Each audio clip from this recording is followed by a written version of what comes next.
Selamat pagi dan shalom. Perkenalkan, nama saya Clariska Odatandau. Saya berasal dari NTT, tepatnya di Sumba. Panggilannya bisa Clara, bisa Lala. Saya mahasiswa Fakultas Teologi yang berpraktek Homiletika 2 di GKJ Salib Putih di Pepatah Tetek pada saat ini. Saya mengucapkan limpah terima kasih kepada Bapak Pendeta dan juga jemaat Tuhan di sini yang sudah memberikan saya kesempatan untuk belajar bersama di tempat ini.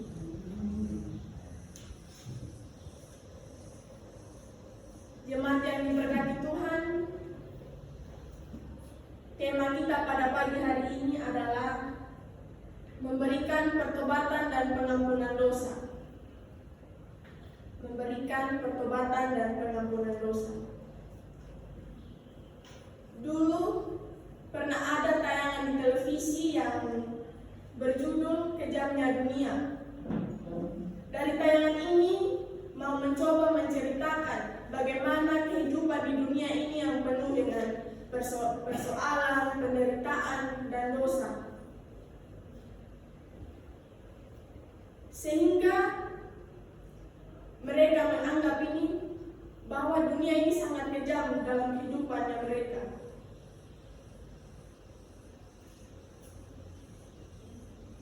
Seringkali kita sebagai mahasiswa lalai dalam perkuliahan, tidak masuk kuliah, dan mementingkan hal-hal duniawi tanpa disadari bahwa itu merupakan hal yang membuat kita jauh dari Tuhan.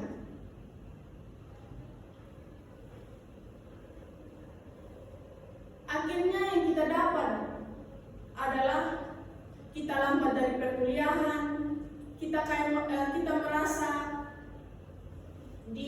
merasa dihindari karena kita selalu mementingkan hal-hal duniawi dan selalu tidak rajin masuk dalam kuliah. Pada suatu ketika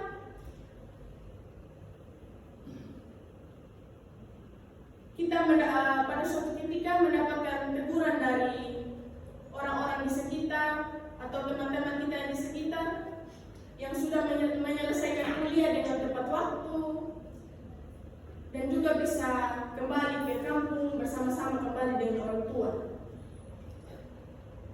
Sehingga dari kejadian ini membuat kita merasa bersalah dan kita seakan-akan menyalahkan Tuhan begitu. Dan dari kejadian ini kita menyadari bahwa kita harus memulai hidup baru. Kita harus rajin dalam perkuliahan dan kita harus mengikuti aturan dan perintah Tuhan. Karena disadari bahwa hidup menurut aturan dan perintah Tuhan itu selalu menjanjikan kebahagiaan. Jemaat yang dikasihi Tuhan, realita atau kenyataan hidup seperti ini seringkali kita lihat di luar sana, atau bahkan kita sendiri mengalami kenyataan seperti itu. Kehidupan kita sebagai manusia ini penuh dengan penderitaan, pergumulan, dan kita menyadari itu semua sebagai akibat dari dosa yang telah kita perbuat. Dengan itu, dosa telah merusak kehidupan kita sebagai manusia. Sehingga di dunia ini telah hilang sukacita dan damai sejahtera. Jemaat yang diberkati Tuhan, bagaimana sikap kita ketika kita mengalami kenyataan hidup seperti ini? Pasti setiap kita ada yang merasa acuh tak acuh, ada yang marah, bahkan mungkin ada yang menyalahkan kepada Tuhan, tetapi dia tidak bisa berbuat apa-apa.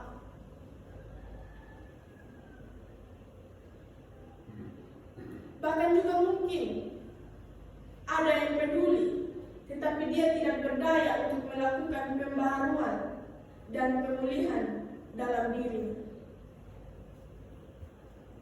Jemaat yang diberkati Tuhan, Injil Lukas ini memberitakan dalam kitabnya Lukas 24 ayat 36b hingga ayat 48. Setelah Yesus bangkit dari kematian, Yesus menampakkan dirinya kepada ke-11 muridnya ketika mereka berada di suatu tempat dengan pintu-pintu tertutup, karena pada saat itu mereka takut kepada orang-orang Yahudi.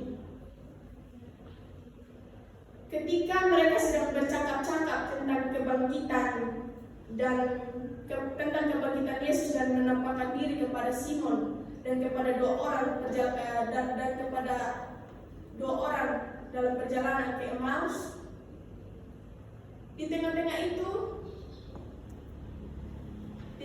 percakapan itu, tiba-tiba Yesus datang dan berdiri di tengah-tengah mereka dan memberikan salam kepada mereka, damai sejahtera bagi kamu. Sebenarnya dengan kehadiran Yesus ini dan salam yang diberikan Yesus ini memberikan ketenangan dan kedamaian. Tetapi ternyata murid-muridnya merasa takut dan menyangka bahwa Yesus itu adalah hantu. Ketakutan mereka membuat para murid-murid ini tidak mampu melihat Yesus yang sebenarnya. Sehingga pada saat itu mereka menganggap bahwa yang mereka lihat itu adalah hantu. Ketakutan mereka ini dapat membutakan hati dan mata mereka, sehingga mereka tidak dapat melihat kalau itu adalah Yesus. Lalu Yesus katakan kepada mereka, "Aku sendirilah ini." Tetapi murid-muridnya masih tetap ragu-ragu akan hal itu. Karena itu Yesus membuka mata dan hati mereka sehingga mereka tidak ragu-ragu lagi. Lalu Yesus memperlihatkan tangan dan kakinya kepada mereka, lalu mereka disuruh pegang, disuruh raba. Karena hantu tidak ada daging dan tulang untuk meyakinkan lagi. Lalu Yesus meminta kepada mereka, "Adakah padamu makanan di sini?" Lalu mereka memberikan sepotong ikan goreng, lalu Yesus memakan di depan mereka. Jemaat yang dikasihi Tuhan, selanjutnya Yesus kembali menjelaskan kepada mereka tentang apa yang diajarkan dahulu dan sekaligus menjelaskan kaitannya semua itu dengan nubuat tentang Dia seperti yang tertulis dalam kitab-kitab suci.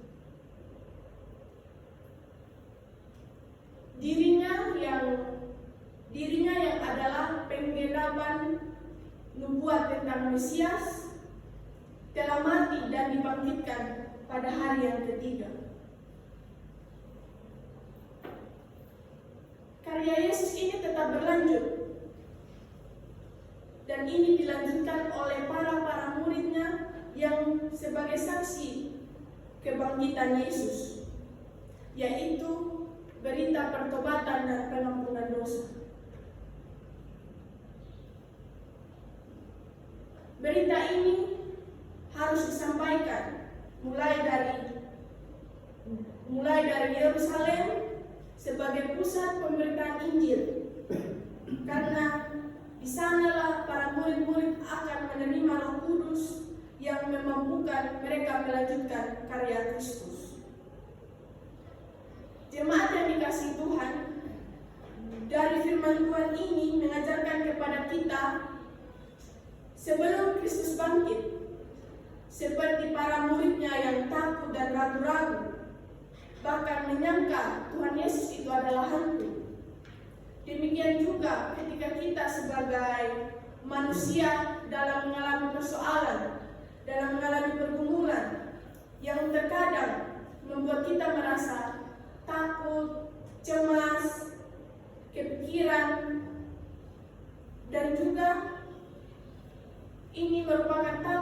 kita alami sama seperti murid-murid Yesus yang alami pada saat itu. Namun dari kehadiran Tuhan Yesus di dunia ini sebenarnya menyatakan kepada kita bahwa Tuhan ini tidak akan meninggalkan kita ketika kita dalam keadaan apapun itu. Dari kebangkitannya ini juga menjawab segala pergumulan kita. Kebangkitannya ini juga menjadi kekuatan dan damai sejahtera bagi kita sekalian.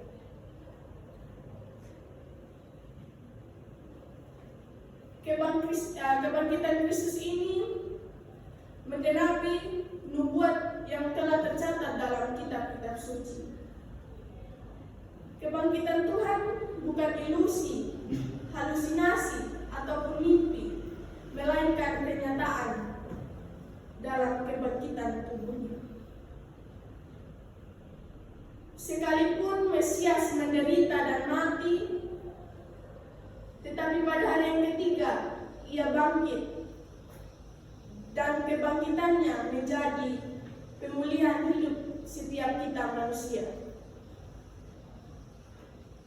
Ini merupakan berita besar, berita tentang pertobatan dan pengampunan dosa yang harus diteruskan oleh para murid-murid yang adalah saksi kepada semua orang. Kita sebagai orang percaya dan yang diselamatkan Tuhan, kita dipanggil di dunia ini dan diselamatkan dari dosa kita melalui dari kematian dan kebangkitan. Kemudian kita juga diutus untuk kembali ke dunia ini menjadi hamba Tuhan dengan kita memberitakan pertobatan dan pengampunan dosa.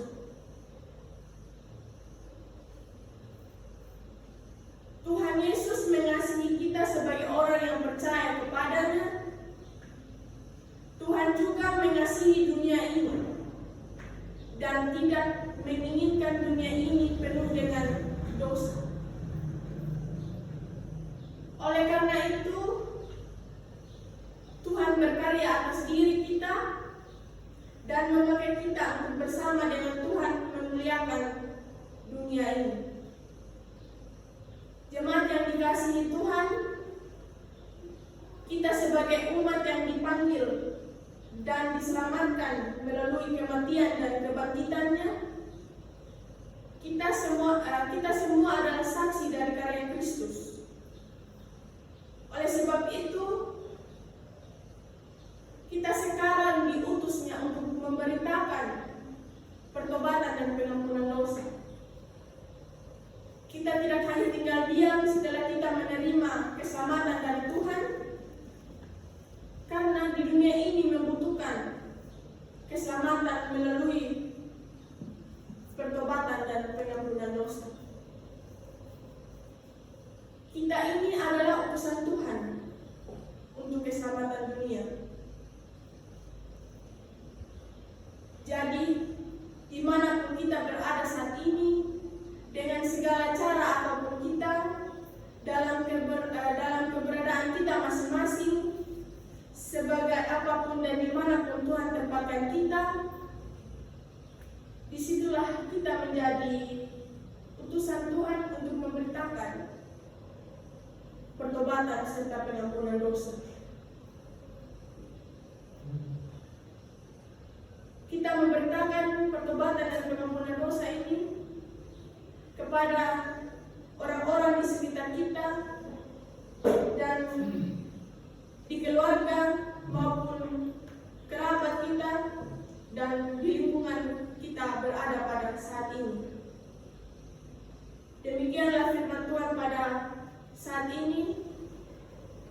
Amin.